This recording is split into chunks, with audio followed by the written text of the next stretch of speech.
अस्सलाम वालेकुम स्टूडेंट्स। मेरा नाम अमना लियाकत है और मैं आपकी लेक्चरर मैथमेटिक्स की इंस्ट्रक्टर हूँ। और आज से हमारा बाकायदा बैच स्टार्ट हो चुका है। पहले मैं 2 साल से ये फिजिकल तैयारी करवा रही हूँ, लेकिन फर्स्ट टाइम मेरा आपके साथ ऑनलाइन एक्सपीरियंस है। सर जैन ने कहा था कि ये करवाना है, बच्चों को ऑनलाइन करवाना है, तो मैंने कहा चलिए ठीक है, ये भी ट्राई कर लेते हैं। और पहले मेरे 5 स्टूडेंट्स क्वालिफाई कर चुके हैं। और अब इंशाल्लाह मेरी पूरी कोशिश होगी कि आपको भी मैं अच्छे से पढ़ाऊँ और आपके कॉन्सेप्ट्स क्लियर करूँ। तो पहले मैंने इसका शॉर्ट इंट्रो दिया कि पीपीएससी मतलब क्या होता है। इसमें हायर किया जाता है, स्टूडेंट्स की रिक्रूटमेंट की जाती है। ये सिर्फ एक डिपार्टमेंट नहीं, पाकिस्तान में ये कई डिपार्टमेंट पीपीएससी का टेस्ट लिया जाता है, जिसमें स्टूडेंट्स की सिलेक्शन की जाती है। तो इसमें मैंने थोड़ा सा ये बताया था कि इसमें 4 चीजें हैं: एलिजिबिलिटी क्राइटेरिया, और मतलब कौन कौन से लोग एलिजिबल होते हैं, और पेपर किस किस्म का होता है, इसमें सिलेबस क्या होता है, और इसमें हमने अपनी तैयारी कैसे करनी है और कैसे हमें सक्सेस हासिल करनी है। तो पहला जो हमारे पास है वो एलिजिबिलिटी क्राइटेरिया। इसमें जो हमारा मास्टर है ना, जिन्होंने एमएससी की है, एक तो बीएस होता है जो मास्टर है, वो होना चाहिए। थर्ड डिवीजन वाले लोग अप्लाई नहीं कर सकते। और जो एज का क्राइटेरिया है, जो मेल्स हैं वो 33 ईयर्स के होने चाहिए। 5 ईयर्स रिलैक्सेशन है मेल्स को, और जो फीमेल्स हैं वो 36 ईयर्स तक अप्लाई कर सकती हैं। और चौथी बात ये कि अप्लाई करने के लिए डोमिसाइल आपका लाजमी बना होना चाहिए, तब हम अप्लाई कर सकते हैं, अदरवाइज हम इसके लिए एलिजिबल नहीं होंगे। इसके बाद अगर हम इसके पेपर टाइप की बात करें, तो जो 80% पेपर होगा रेलिवेंट सब्जेक्ट का आएगा। हमारा मैथमेटिक्स है, तो 80% हमारे सब्जेक्ट में से आएगा। और 20% जनरल नॉलेज होगा, उसमें हमारी इंग्लिश आ जाएगी, उर्दू आ जाएगी, करंट अफेयर्स आ जाएंगे, सोशल स्टडी वगैरह, जो जनरल नॉलेज की चीज़ें वो आ जाएंगी। 80% हमारा अपना मैथमेटिक्स का सिलेबस होगा। टोटल 100 मार्क्स होंगे। सर स्क्रीन को स्क्रॉल कर दें तो इसमें ये होगा ना, हम अपने जो मैथमेटिक्स की ये तैयारी करेंगे, 80% ये सिलेबस है। मैक्सिमम जो ज्यादातर ऐसा होता है कि एफएससी के सिलेबस कभी कभी आ जाता है, कभी कभी बीएससी का सिलेबस आ जाता है, कभी कभी एमएससी को ज्यादा फोकस करते हैं। जरूरी नहीं कि सिर्फ एमएससी के सिलेबस आए। अगर जो हमारा ये बैच है, हम इसका स्टार्ट एफएससी के सिलेबस से लेंगे, ताकि आपके कॉन्सेप्ट एफएससी के सिलेबस के अगर क्लियर होंगे तो आप आगे इसको अच्छे से पिक कर पाएंगे। क्योंकि जो एफएससी का सिलेबस है उसमें काफी चीजें आ जाती हैं: लिमिट्स, कॉन्टिन्यूटी, डिफरेंशिएशन, डेरिवेटिव्स वगैरह, मतलब हर चीज, ये इंटीग्रेशन वगैरह जितने भी टॉपिक्स हैं, ये वही आ जाते हैं जो बार बार पीपीएससी में जिनके एमसीक्यूज बनते हैं। तो इनमें हम पहले अपने एफएससी के कॉन्सेप्ट्स थ्रू आउट क्लियर करेंगे। हर हर चैप्टर पे हम इनकी एप्लीकेशंस देखेंगे। मेन चीज हम शुरू से पढ़ते आए हैं, हम सिर्फ चीजों को उनकी डेफिनेशंस देखते हैं, उनके थ्योरम्स देखते हैं, उनके रिजल्ट्स जस्ट देखते हैं। लेकिन जो हमारा ये पीपीएससी का टेस्ट होता है, इसमें डेफिनेशंस तो आनी ही आनी चाहिए, उनके रिजल्ट्स के साथ हमें उनकी एप्लीकेशंस आनी चाहिए कि हमने इस चीज को कहाँ कहाँ अप्लाई करना है। अगर हम उनके रिजल्ट्स को याद करेंगे, ये कहाँ कहाँ एप्लीकेबल है, हम इस चीज को देखेंगे, तो ये सारी चीजें इसके अंदर आ रही हैं।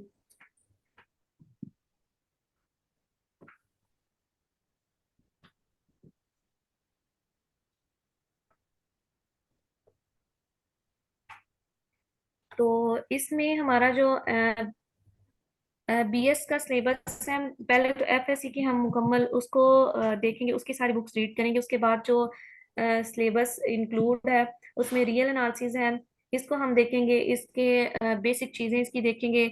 इसमें जो जो थ्योरम्स बार बार रिपीट हुए हुए हैं, आए हुए हैं पीपीएससी के पेपर्स में, उनको देखेंगे। इसके बाद जो ये सारा बीएससी का जो सिलेबस है उसको भी हम थ्रू आउट देखेंगे।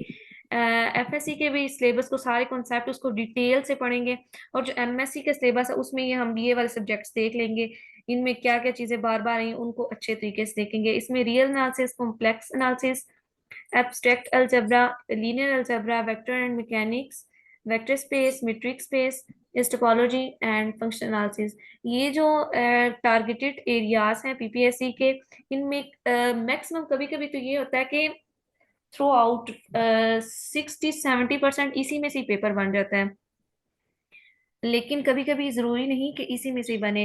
हर साल मतलब उनकी वो चेंज होती रहती है कि मतलब जिस लिहाज से वो बनाते हैं, कभी एफएससी का डाल देते हैं, कभी बीएससी, कभी एमएससी, लेकिन मेन मैक्सिमम यही हुआ है ज्यादातर, ये एमएससी का सिलेबस को इंक्लूड करते हैं। तो हम इसको भी ध्यान से देखेंगे। पहले हम एफएससी को ओवरऑल रीड करेंगे, उसको हर चैप्टर वाइज हम उसकी डिस्कशन करेंगे। चैप्टर क्लियर करने के बाद जैसे जैसे चैप्टर क्लियर उनके एमसीक्यूज होंगे, आपका मॉक टेस्ट लिया जाएगा। जनरल नॉलेज भी है ना, तो उसके लिए हम प्रॉपर एक दिन रख लेंगे। तो 5 दिन आपकी टोटल क्लासेस हुआ करेंगी।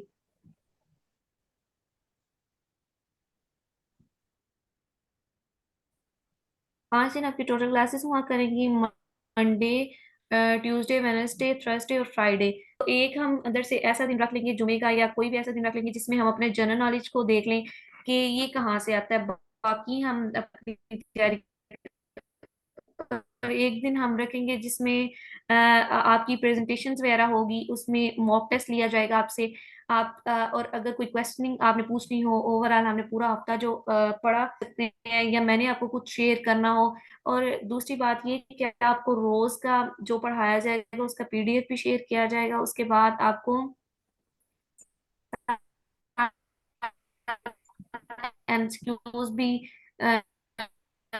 शेयर किए जाएंगे आपकी प्रैक्टिस के लिए। इसके बाद आपको टास्क भी दिया जाएगा कि आपने खुद अ, अ, अ, आपको इसका टास्क दिया, जो आप हम मैं टॉपिक रोज पढ़ाऊंगी, आपने साथ क्या करना है। उसके लिए एमसीक्यूज मैं आपको दूंगी, आपने वो सोल्व करके लाने हैं, और आपके घर हमारी मतलब ये तैयारी अच्छी हो जाएगी।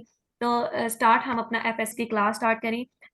डिटेल से हम पढ़ेंगे, कॉन्सेप्ट में कोई कंप्रोमाइज नहीं होगा। हम बिल्कुल छोटी छोटी चीजों को जो एफएससी में टीचर्स छुड़वा देते हैं कि ये इंपॉर्टेंट नहीं है, वही आगे चल के यूज होती हैं। तो हम पहले चैप्टर से, उसका नंबर सिस्टम पहला चैप्टर है, तो फर्स्ट ईयर का वहां से स्टार्ट करेंगे। और इंशाल्लाह मेरी पूरी कोशिश होगी कि मैं आपके मुकम्मल कॉन्सेप्ट क्लियर करूं। मेरा दिल तो था कि आज मैं आपके साथ first lecture demo as a demo share करती, ताकि आपको पता चले कि किस तरह के मैं पढ़ा रही हूँ, आपके कॉन्सेप्ट्स किस तरह क्लियर हो रहे हैं, नहीं हो रहे। लेकिन आज फर्स्ट डे था आपके साथ, ऑनलाइन मेरा फर्स्ट एक्सपीरियंस था जिसकी वजह से, लेकिन इंशाल्लाह इम्प्रूवमेंट आ जाएगी, कल से बेस्ट होगा। अच्छा, मुझे 4 साल हो गए लेक्चर पढ़ाते हुए, और जो पीपीएससी की तैयारी करवाई है उसको 2 साल हुए हैं, लेकिन मैं फिजिकल ही करवा रही हूँ।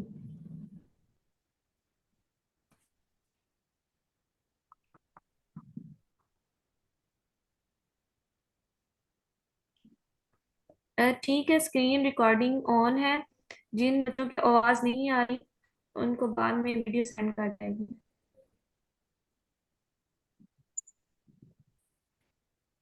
सेशन के लिहाज से अगर किसी स्टूडेंट, ये हम फुल जो सिलेबस है ना, ये हम 3 मंथ में फाइनली इसको क्लोज करेंगे।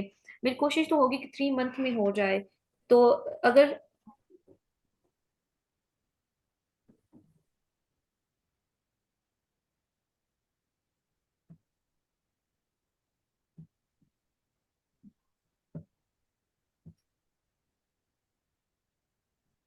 इंशाल्लाह हमारा ये स्टार्ट हो चुके हैं और इजीली।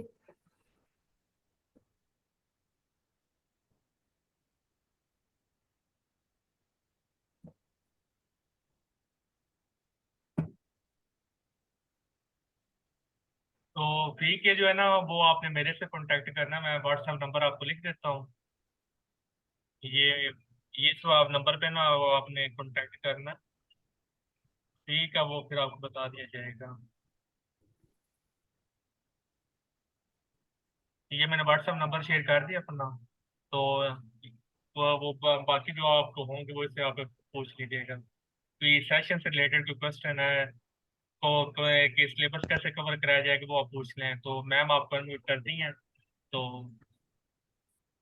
किसी का कोई क्वेश्चन था आप में पूछ लीजिए। डेमो क्लास कल सबके लिए होगा या ओनली पेड मेंबर्स के लिए? देखिए हमारा जो सेशन है ना, क्योंकि हमने कॉस्मोस एकेडमी ने ना, मैंने आपको बताया भी था कि हमने जो स्टार्ट है वो फिजिक्स से लिया था। तो फिजिक्स में अल्हम्दुलिल्लाह हमारे जो है ना स्टूडेंट्स के वो ने रिटर्न क्लियर की है। तो वो मैंने आपसे पोस्ट भी शेयर की थी। तो तकरीबन 18 से 20 स्टूडेंट्स ना हमारा इंटरव्यू के लिए क्वालिफाई कर चुके हैं। 3 से 5 स्टूडेंट्स की फाइनल जॉब भी हो चुकी है। तो इसलिए फिर दी कॉस्मोस एकेडमी जो नाम एक ब्रांड से बनाना चाहते हैं। तो इसलिए फिर दी कॉस्मोस एकेडमी ने ये डिसाइड किया कि अब हमने ना मैथ की तरफ आना है। तो इसलिए फिर हमने मैम से ना पर्सनली रिक्वेस्ट की, क्योंकि मैम ना अपने फर्स्ट अटेम्प्ट में माशाल्लाह उन्होंने उनकी फाइनल जॉब हो गई थी, मैम आमना की।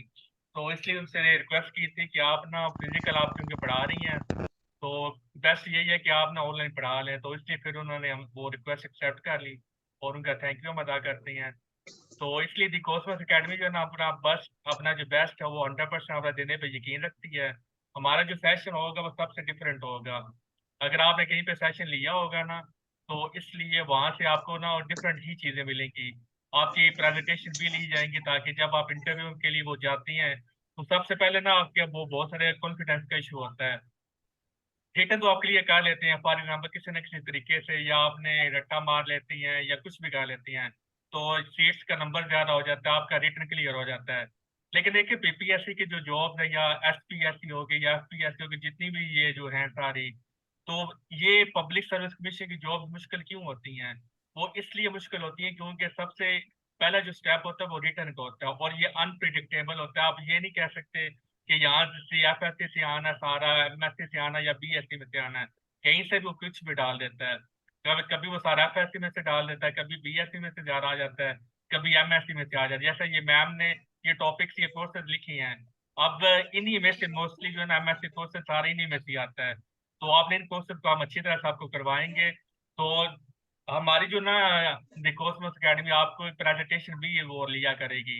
आपको प्रेजेंटेशन का फायदा क्या होगा कि आप देखिए एक टॉपिक आपको साइन किया जाएगा, तो आपने क्या करना है उस टॉपिक पे अपना बेस्ट देना है। उस पे आपने वो सारा वो पीपीटीज बना के या जो भी पीडीएफ बना के आपने शेयर करनी है। तो पूरी क्लास जो क्लास है ना और मैम खुद भी आपसे क्वेश्चन करेंगे। तो फिर से ये फायदा ये होगा कि जब आपसे क्वेश्चन किए जाएंगे और आप टॉपिक समझा रही हैं और उसमें बीच में आपसे क्वेश्चन की जा रही है, तो आपको फिर आइडिया हो जाएगा कि ये जो टॉपिक है ये किस तरह के क्वेश्चन वो पूछे जा सकते हैं मेरे से इंटरव्यू में, और मैंने जो किस तरह का जवाब देना है। देखिए जो इंटरव्यू है ना इसमें जवाब देना बहुत मैटर करता है। एक सवाल का जो अगर आपने जवाब दिया है, तो दूसरे स्टूडेंट ने वही सवाल जो उसका अच्छा जवाब दिया है, हालांकि जवाब आपने भी सही दिया है, लेकिन जो दूसरा स्टूडेंट उसने वेल एक्सप्लेन किया है, तो जॉब जो मिलेगी वो वेल एक्सप्लेन को मिलेगी।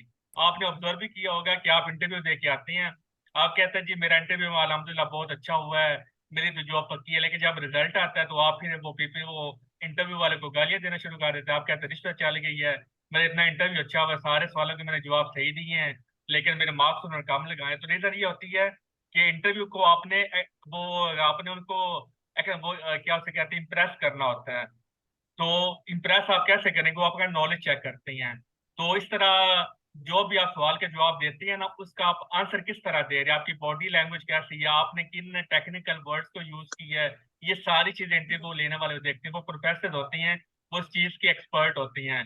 तो जो क्वेश्चन का सही आंसर करना काफी नहीं होता, क्वेश्चन का आप आंसर किस तरह कर रहे हैं ये मैटर करता है। इसी चीज को पर काबू पाने के लिए हम क्या करेंगे, आपकी प्रेजेंटेशन रखेंगे, तो ताकि सारे जो पार्टिसिपेंट्स हैं और मैम वो आपसे क्वेश्चन करेंगे, तो फिर आपको आइडिया हो जाएगा कि ये जो सवाल में मेरे से पूछा गया तो मैंने इसको वेल डिफाइंड वो डिफाइंड किया या नहीं किया। तो अब बंदे खुद को पता चल जाता है कि मैंने कितना को अच्छा आंसर दिया है। तो इससे फिर सारे एक दूसरे से सीखेंगे, नंबर वन। फिर नंबर टू ये होगा कि आपको असाइनमेंट भी दी जाएगी। वो फिर असाइनमेंट आपने पहले खुद अटेम्प्ट करनी है और वो पास पेपर में से दी जाएगी। तो फिर उसका सोल्यूशन भी डिटेल दिया जाएगा। एक होता है ना कि जस्ट आपको बता दिया जाएगा कि पहले सवाल का आंसर बी है, दूसरे का सी है, चौथे का डी है, काइंडली ना अपने माइक म्यूट कर लें।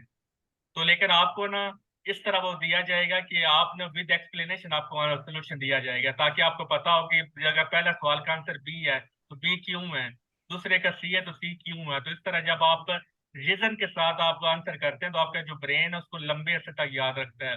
दो चीजें होगी। फिर तीसरी चीज ये होगी, आपको इंटरव्यू की जो प्रेपरेशन वो साथ ही करवाई जाएगी।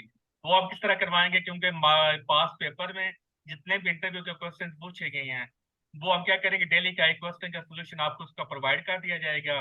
तो इस तरह फिर आपकी इस तरह साथ साथ इंटरव्यू की प्रेपरेशन भी होती चली जाएगी।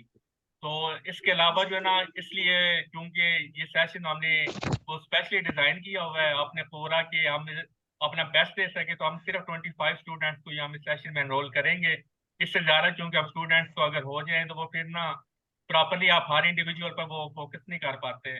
तो हम क्वालिटी पे बिलीव बिलीव रखते हैं, क्वांटिटी पे बिलीव नहीं करते। तो अभी तक ना 12 स्टूडेंट्स की रजिस्ट्रेशन एनरोलमेंट हो चुकी है। तो बाकी जो है हमारे पास 13 स्टूडेंट्स रहती हैं। तो जो स्टूडेंट्स पहले आएंगे पहले उनकी एनरोलमेंट होगी। तो इसलिए आपसे अगर आप लेना चाहते हैं, सेशन ज्वाइन करना चाहते हैं, तो आप वो जल्द से जल्द आप वो फी पे कर दें ताकि फिर आपकी एनरोलमेंट हो जाए। 25 से ज़्यादा स्टूडेंट्स को हम एनरोल नहीं करेंगे, ये आपको मैं बता रहा हूँ। तो इसके अलावा आपके कोई सवाल है तो वो फिर पूछ लें। अफसर ने सवाल किया है कि लेक्चरार की सीट्स कब तक आएंगी। देखिए, जो परवेज लाई है ना, उसने सीट्स की ऑफिशियली वो असूली मंजूरी दी थी। अगर तो ये गवर्नमेंट रहती ना, इलेक्शन वो डिसॉल्व असेंबलीज ना होती, फिर तो काफी हद तक इस पे काम हो जाना था। अभी वो उन्होंने ना ऑफिशियली जब वो जारी भी की हैं वेकेंट सीट्स, तो वो तकरीबन आई थिंक 70-80 हजार बांध रही हैं। आई होप सो, या आई थिंक काफी ज्यादा बांध रही हैं, मुझे एग्जैक्ट नंबर नहीं याद है। तो इसलिए ना सीट्स को उन्होंने ऑफिशियल नंबर भी जारी किया हुआ है। तो इंशाल्लाह ताला जैसे ही वो गवर्नमेंट इलेक्शन दोबारा होंगे तो मेरे ख्याल से इस साल के एंड तक ना अगर ऐड ना भी आया तो इसका जो 90% जो काम है ना लेक्चरार का वो हो जाएगा। अब बहुत बात स्टूडेंट्स ये कहते हैं कि जी लेक्चरार की जो जॉब है वो 2-3 साल बाद ही आनी है, लेकिन ये कोई लिखी पढ़ी बात नहीं होती कि जी जिन्हें 2-3 साल से पहले जॉब नहीं आ सकती, पहले भी आ सकती है। ये सारा डिपेंड करता है गवर्नमेंट पे कि वो आपकी जॉब कब देना चाहती हैं। तो 6 साल हो गए जॉब नहीं आई, तो इसका तो इन्होंने जॉब में आना ही आना है। और चूंकि परवेज इलाही जो है ना, उसने कैबिनेट में वो उसकी असूली मंजूरी दे चुका है, और उसने इस पे वो बात भी की थी कि हमने ना लेक्चरार के कॉलेजेस में काफी सीट्स वैकेंट है, तो हमने उनको फिल अप करना है। तो और दूसरी बात ये होती है कि आप ना अगर पब्लिक सर्विस कमीशन में जॉब लेना चाहते हैं तो ये आपको कंसिस्टेंट मेहनत करनी पड़ेगी, तब आपको ये जॉब मिल सकता है, अदरवाइज आपको ये जॉब नहीं मिल सकती। क्लियर आपका? मैम फी क्या होगी ये मैंने बता दिया फी का आपको। 3 मंथ ड्यूरेशन होगा। तो अभी हमने जो टारगेटेड हमारा ये 3 मंथ में है, तो ये मे भी एक्सटेंड कर सकता है, लेकिन वो फिर हम बाद में देखेंगे कि वो कितना हम एक्सटेंड करें। लेकिन फिलहाल हमारा जो टारगेट है वो 3 मंथ में इसको कंप्लीट करना है। तो किसी कोई और कोई क्वेश्चन है तो पूछ लें।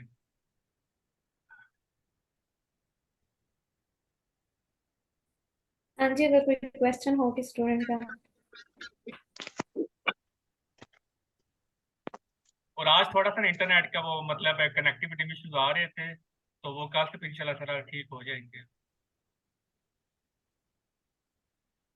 आई होप तो किसी का कोई क्वेश्चन नहीं है।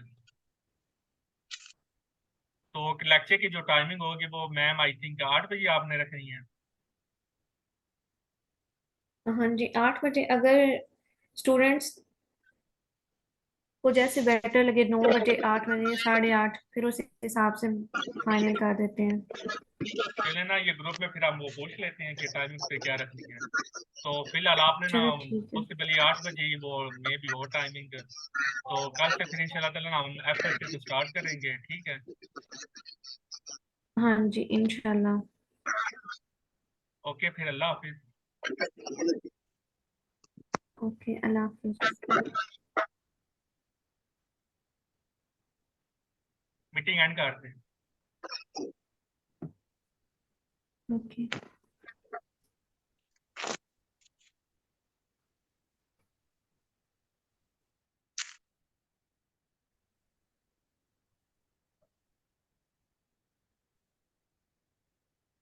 करते हैं।